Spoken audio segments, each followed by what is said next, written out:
ఈ రోజు వచ్చేసి మనము ఆవాల పంటలో మనకి మేజర్గా వచ్చే సమస్యలు ఏంటి, ఎక్కువ వచ్చే పురుగులు ఏంటివి, దీని నివారణ ఎట్లా చేసుకోవాలనేది మనం ఈ రోజు వీడియో మీకు అందరికీ చెప్తాను. సో మేజర్ గ్రోయింగ్ క్రాప్స్ వచ్చేసి మనకి ఎక్కువ పండించే పంటలు వచ్చేసి ఒకటి గోధుమ, నెక్స్ట్ వచ్చేసి ఆవాల పంటలో ఏవైతే ఎక్కువ ప్రాబ్లం ఉంటుందో, ఏదైతే వ్యాధి ఎక్కువ ఉంటుంది అంటే వైట్ రస్ట్ అని అంటాం దాన్ని. దీనికి రెండో వ్యాధి గురించి మాట్లాడినట్టయితే మనము స్టెమ్ రాట్ అనేది అదొక చాలా ఎక్కువ వచ్చే వ్యాధి దీనికి. నమస్కారం, నా పేరు వచ్చేసి అంజిరెడ్డి. నేను వచ్చేసి బిఎస్సి అగ్రికల్చర్ చదువుతున్నా. ఈ రోజు వచ్చేసి మనము ఆవాల పంటలో మనకి మేజర్గా వచ్చే సమస్యలు ఏంటి, ఎక్కువ వచ్చే పురుగులు ఏంటివి, దీన్ని నివారణ ఎట్లా చేసుకోవాలనేది మనం ఈరోజు వీడియో మీకు అందరికీ చెప్తాను.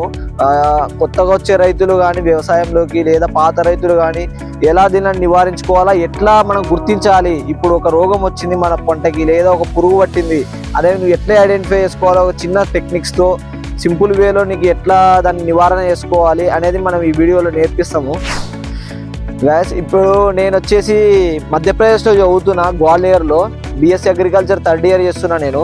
ఇక్కడ వచ్చేసి మనకు మధ్యప్రదేశ్లో మేజర్ గ్రోయింగ్ క్రాప్స్ వచ్చేసి మనకి ఎక్కువ పండించే పంటలు వచ్చేసి ఒకటి గోధుమ, నెక్స్ట్ వచ్చేసి ఆవాలు గోధుమ. ఎందుకు మొదటిగా ఇప్పుడు ఆవాల గురించి మనం మాట్లాడుకున్నట్టయితే ఇక్కడ ఎందుకు ఎక్కువ పండిస్తారంటే ఆవాలు మనకి ఎక్కడైతే నీటి శాతం తక్కువ ఉంటుందో అక్కడ ఎక్కువ వేసుకుంటారు. ఎందుకయ్యా నీకు అట్లా వేస్తారంటే ఇప్పుడు మనకి ఆవాలు అనే పంట మనకి చాలా తక్కువ నీటి శాతం ఉన్నా మంచిగా పండుతుంది ఆవాలు. దీనికి రెయిన్ఫాల్ పర్సెంటేజ్ నీకు తక్కువ ఉన్నా అని మంచి ఈల్డ్ అయితే వస్తుంది, అందుకనే ఆవాలు మంచిగా చేస్తారు ఇక్కడ. మొదటిగా మనము చూసుకున్నట్టయితే ఈ యొక్క ఆవాల పంటలో ఏవైతే ఎక్కువ ప్రాబ్లం ఉంటుందో, ఏదైతే వ్యాధి ఎక్కువ ఉంటుంది అంటే వైట్ రస్ట్ అని అంటాం దాన్ని. దీన్ని ఎట్లా గుర్తించాలా అంటే మనము ఏదైతే మన ఆవాల యొక్క ఆకు ఉంటుందో దానిపైన నీకు తెల్లగా పొడి లాగా నీకు ఫామ్ అవుతుంది. అట్లనే ఏదైతే పూత వస్తుందో నీకు ఆ పూత దగ్గర కూడా బూసి పట్టినట్టు నీకు కనపడుతుంది క్లియర్గా. అలా తెల్లగా ఆకుల పైన ఆడ ఇక్కడ కానీ మన పూత దశ దగ్గర కానీ వచ్చిందంటే నీకు వైట్ రస్ట్ పట్టింది అనేది అర్థము. ఈ డిసీజ్ వచ్చేసి మేజర్గా మనకి క్యాబేజ్లో కానీ, క్యాలీఫ్లవర్లో కానీ, ఇట్లా ఆవాల్లో కానీ దీనిలో మేజర్గా వస్తాయి. దీన్ని ఎట్లా నివారించాలంటే మేజర్గా నీకు ఎప్పుడైతే నీ పంట చిన్న దశలో ఉన్నదంటే నువ్వు అప్పుడు డైరెక్ట్గా మొక్కల్ని తీసేసేది మంచిది. లేదా మేము పెద్దగా అయినాక ఇక పూత వచ్చి ఆ టైంలో నీకు వైట్ రస్ట్ అనేది వచ్చిందంటే గిన దీని నివారణ ఎట్లా చేయాలంటే మెటాక్సైల్ అనే కెమికల్ని మీరు వాడితే గిన మంచి రిజల్ట్స్ వస్తాయి మీకు. మనకి రెండో వ్యాధి గురించి మాట్లాడినట్టయితే మనము స్టెమ్ రాట్ అనేది అదొక చాలా ఎక్కువ వచ్చే వ్యాధి దీనికి. ఈ యొక్క ఆవాలకి స్టెమ్ రాట్ అంటే ఏంటంటే మనకి పూత దశలో ఎక్కువ వచ్చే వ్యాధులలో స్టెమ్ రాట్ అనే వ్యాధి ఒకటి. దీన్ని ఎట్లా గుర్తించాలి అంటే మనము ఏదైతే మన మొక్క యొక్క కాండం దగ్గర మనకి బూజు పట్టినట్టు కుళ్ళిపోయినట్టు మనకి అనేది ఇక్కడ కాండం దగ్గర మీకు ఇది అవుతుంది.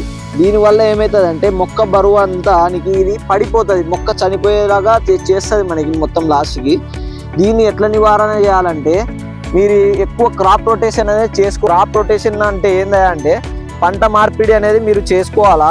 వేసిందే వేయకూడదు. మనము మన పాత రైతులు ఎట్లా వేస్తారంటే ఓసారి ఇది వేసినామంటే మళ్ళీ మంచి లాభం ఉందని చెప్పి మళ్ళీ ఇది వేస్తారు.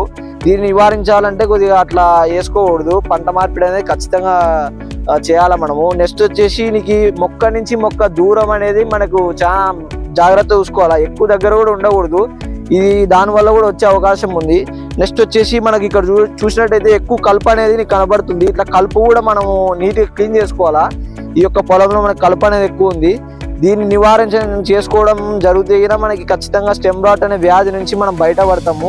మీకు ఎక్కువ పూత దశలోనే కనపడుతుంది. ఎక్కువ రైతులు చాలా మంది గుర్తించలేక దీన్ని చాలా ఇబ్బందులు పడుతుంటారు. ఎప్పుడైతే మనకి పూత వచ్చిందా పొలంలో అంటే నువ్వు పొలంలో తిరగాల, మంచి తిరిగి చేసుకోవాలా. ఏడైతే మన కాండం ఉంటుందో అక్కడ చెక్ చేసుకుంటాలా, అక్కడ చోట చూసుకోవాలా మనము. లేకపోతే ఖచ్చితంగా ఈ వ్యాధి గురవుతుంది పంట అనేది. సో ఖచ్చితంగా రైతులందరూ చూసుకోవాలనేది నా మనవి. మనం పూత మంచిగా ఉంది కదా, చూడడానికి మంచిగా ఉన్నాయని చెప్పి మనం వదిలేయకూడదు. కాండం అనేది నువ్వు మెయిన్ అదే కాబట్టి మనం జాగ్రత్త చూసుకోవాలి మనం. ఇక మనం చూసుకున్నట్టయితే మన ఆవాల్లో ప్రధానంగా వచ్చే మూడో వ్యాధి ఏంటంటే అల్టర్నేరియా లీఫ్ స్పాట్ అని అంటాము.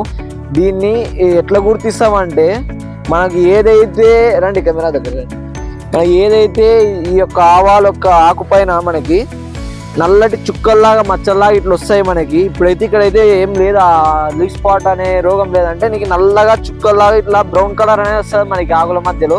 అట్లా ఎక్కువ కనపడిందంటే దీన్ని కూడా మనం మేనేజ్ చేసుకోవాలా. దీన్ని ఎట్లా నివారణ చేసుకోవాలంటే మనకి మందు షాప్లో మ్యాంగో జబ్ అని చెప్పి మీరు చెప్తే దానికి సంబంధించిన మీకు కెమికల్ అనేది దొరుకుతుంది, పెస్టిసైడ్. దాన్ని ఖచ్చితంగా మీరు వాడాలా. దాని ఒక డోసేజ్ వచ్చేసి వాళ్ళని అడగండి, ఒక్కోదానికి ఒక పర్సెంటేజ్ ఉంటుంది, కొద్దిగా కాన్సన్ట్రేషన్ ఎక్కువ ఉంటుంది. దాన్ని బట్టి నీకు ఎంత ఎంఎల్ వాడాలా, ఎన్ని ట్యాంకులు అనేది నీకు షాప్లలో చెప్తారు క్లియర్గా. ఇప్పుడు 4వ దాని గురించి మాట్లాడుకుంటే 4వ ముఖ్యమైన జబ్బు ఇది వచ్చేసి మనకి ఎక్కువగా మనకి పూత దశలో వస్తుంది. ఈ జబ్బు పేరు వచ్చేసి డౌనీ మిల్యూ అంటాము. దీన్ని తెలుగులో డౌనీ యొక్క జబ్బు అని అంటాము. అంటే దీంట్లో ఏమవుతుందంటే మనకి ఎప్పుడైతే మనకి పూత దశలో ఇది ఎక్కువ ఆకర్షిస్తుంది ఈ యొక్క జబ్బుని. ఎట్లా కనుక్కుంటామయ్యా మనం ఈ జబ్బుని అంటే, ఏవైతే మన యొక్క ఆవాల యొక్క ఆకులు ఉంటాయో దీని ఒక కింద భాగంలో మనకి ఇక్కడ తెల్లగా అయినట్టు మనకు కనపడుతుంది బూచిలాగా. ఇక చూస్తే మళ్ళీ పూత భాగంలో కూడా అట్లనే అవుతుంది, ఇలా మెలకలు తిరిగినట్టు అవుతుంది పూతల్లా. దీన్ని బట్టి మనకి డౌనీ జబ్బు అనేది వచ్చిందని మనం అర్థం చేసుకోవాలా. ఇది ఎక్కువ పూత దశలో వస్తుంది. ఇది కానీ ఒకసారి మనకి మన యొక్క పొలంలో పంట పైన అటాక్ అయిందంటే దాదాపు మనం అంతా నష్టపోవాల్సి వస్తుంది ఒక రైతు. కాబట్టి దీన్ని నివారణ ఎట్టేసుకోవాలంటే మెటలాక్సైల్ అనే ఒక కెమికల్ని వాడాలి మనము. ఈ మెటలాక్సైల్ అనే మందుని మనము ఎకరానికి 1/2 లీటర్ లెక్క వాడుకోవచ్చు మనము. ఇక నీకు ఎక్కువ ఉందంటే మనం కాన్సన్ట్రేషన్ పెంచుకోవచ్చు. మన ఒక పంట పైన ఉండే తీవ్రతను బట్టి మనము ఇది చేసుకోవాలి మనము. ఇక ఇట్లాంటివి ఎన్నో రోగాలు ఉంటాయి, ఎన్నో పురుగులు కూడా ఉంటాయి. ఇట్లా మీరు ఖచ్చితంగా ఒక రైతులుగా మీరు పంట వేసినప్పుడు పొలంలోకి వచ్చి అంత నిఘాగా చూసుకోవడం చాలా మంచిది. ఇట్లా చూసుకొని ఏమి ప్రాబ్లము ఏందనేది ఖచ్చితంగా ఒక ఆఫీసర్ని పిలుచుకొని వచ్చి చూపించుకోండి. లేదంటే మీ యొక్క చుట్టుపక్కల ఎవరైనా మందు కంపెనీలో పనిచేసే వాళ్ళు ఉంటే వాళ్ళకి ఫోటో తీసుకొని వాళ్ళ దగ్గరికి వెళ్ళండి. వాళ్ళు క్లియర్గా ఎక్స్ప్లెయిన్ చేస్తారు మీ ఉన్న పంటలో ఏది ప్రాబ్లం ఉందని చెప్పి, ఏ పురుగు ఎక్కువ ఉందనేది మనము ఖచ్చితంగా చూసుకుంటుండాలి మనం పంట వేసుకున్నాక. ఇది వచ్చేసి ఆవాల పంట మన గ్వాలియర్లో వేసినారు. ఇక్కడైతే మంచిగానే ఉన్నది, ఏం పెద్దగా డిసీజెస్ అయితే ఏం లేవు, ఏం వ్యాధులు అయితే లేవు, మొక్కలకైతే హెల్తీగా ఉన్నాయి, ఏం పురుగులు కూడా పెద్దగా కనపడతలేవు. ఇక చూసినట్టయితే మీరు కూడా చూసుకోవచ్చు, మంచిగా ఉన్నది, మంచి పూత దశలో ఉంది పొలం కూడా. మా వీడియోలు మీకు నచ్చినట్టయితే ఖచ్చితంగా లైక్ చేయండి, షేర్ చేయండి, సబ్స్క్రైబ్ చేయండి మన ఛానల్ని. మీరు ఖచ్చితంగా రైతులందరూ మీ యొక్క తోటి రైతులకు ఈ వీడియోని షేర్ చేస్తారని నేను మనస్ఫూర్తిగా అనుకుంటున్నాను.